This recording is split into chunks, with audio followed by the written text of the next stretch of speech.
శ్రీ ప్రసాదరావు గారికి ఈనాడు 3వ శాసనసభ స్పీకర్గా బాధ్యతలు చేపట్టిన మీకు నా తరపున మా భారత కమ్యూనిస్ట్ పార్టీ తరపున హృదయపూర్వక శుభాకాంక్షలు.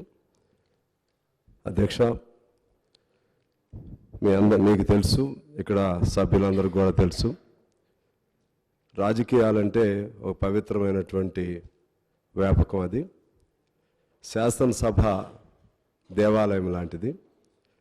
బయట ఎన్నున్నా దేవాలయంలో ప్రవేశించేటప్పుడు చెప్పులు బయట వదిలి ఎలా లోపలికి వెళ్తామో, శాసనసభలోకి ప్రవేశించేటప్పుడు విడివిడి ఆలోచనలు, వేరువేరు ఆలోచనలు ఉన్న వాటన్నిటినీ బయట వదిలేసి ప్రజలకు సంబంధించి ప్రజాస్వామ్య పరిపుష్టి కొరకు అందరం లోపలికి రావాలి. ఆ క్రమంలోనే మనకు తెలుసు, ఇప్పుడు మీరు రాజ్యాంగబద్ధంగా స్పీకర్గా ఎంపికయ్యారు. రాజ్యాంగం అందులో స్పష్టంగా రాయబడింది. ప్రజలు తమకు తాము రాసుకుని అంబేద్కర్ గారి అధ్యక్షతన అయినప్పుడు కూడా అందులో పొందుపరిచినటువంటి అంశం, తమకు తాము రాజ్యాంగాన్ని రచించుకుని తమకు తాము అర్పణ చేసుకున్నాం అనే అంశాన్ని అందులో ప్రస్తావన చేయబడింది. అలాగే ప్రజాస్వామ్యానికి అబ్రహాం లింకన్ గారు by the people, for the people, of the people అంటే మొత్తంగా చూస్తే ప్రజలు కేంద్ర బిందువుగా ఉంటారు. ఆ ప్రజల సమస్యలను ప్రతిబింబించే విధంగా శాసనసభ పనిచేయాల్సిన అవసరం ఉంటుంది.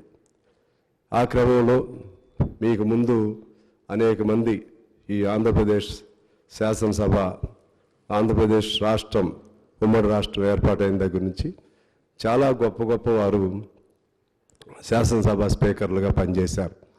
ఐదేవర కాళేశ్వరరావు గారి దగ్గర నుంచి ఇప్పుడు శ్రీపాదరావు గారు కానీ, లేకుంటే ఈ మధ్య కాలంలో మన సురేష్ రెడ్డి గారు కానీ, మనోహర్ గారు కానీ, ఇంకా అనేక మంది, చాలామంది వారి వారి విలువలతో కూడినటువంటి అధ్యక్ష శాసనసభ అధ్యక్షులుగా వారి వారి విలువల్ని ఇక్కడ పోగు చేసి తద్వారా ఈ శాసనసభ నిర్వహణకు ఒక అందం, రూపం కల్పించారు. వారిని మీరు అధ్యయనం చేయాలని, వారి అడుగుజాడల్లో నడిచి శాసనసభకు మరింత వన్నీ తీసుకురావాలని కోరుకుంటున్నాను. అలాగే మాలాంటి పార్టీలు, చిన్న పార్టీలు, బయట మాకు లక్షలాది మంది అభిమానులు ఉన్నా శాసనసభలోకి వచ్చేసరికి ఇది ఒక ఘట్టం. ఒక్కళ్ళవే కమ్యూనిస్ట్ పార్టీగా రావటం అనేది ఒక విచారకరమైన ఘట్టమే మాకైతే. అయినా సరే మీరు ఇక్కడ మీ సాంకేతికతను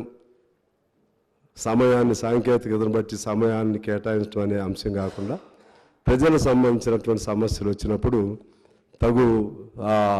ఆ సమస్యల ప్రస్తావన చేయటం కోసం తగు సమయాన్ని మాకు కూడా కేటాయించాలి. అలాగే ఇరు వర్గాలు కూడా, అటు అధికార పక్షం, ఇటు ప్రతిపక్షం, ఇరువురు కూడా సహజంగా మనం చాలా సభలు చూసాం. ఆవేశాలు, ఉద్రిక్తతలతో అన్పార్లమెంటరీ లాంగ్వేజ్ ఇటువంటివి కూడా వాడుకున్న సందర్భాలు కూడా చూసాం. మీరు ప్రశాంతంగా కనపడుతున్నారు. మీరు 2009లో శాసనసభ్యులుగా ఉన్నప్పుడు నేను కూడా ఉన్నాను. మీరు సహజంగానే శాంతమూర్తిగా, ఓపికవంతులు.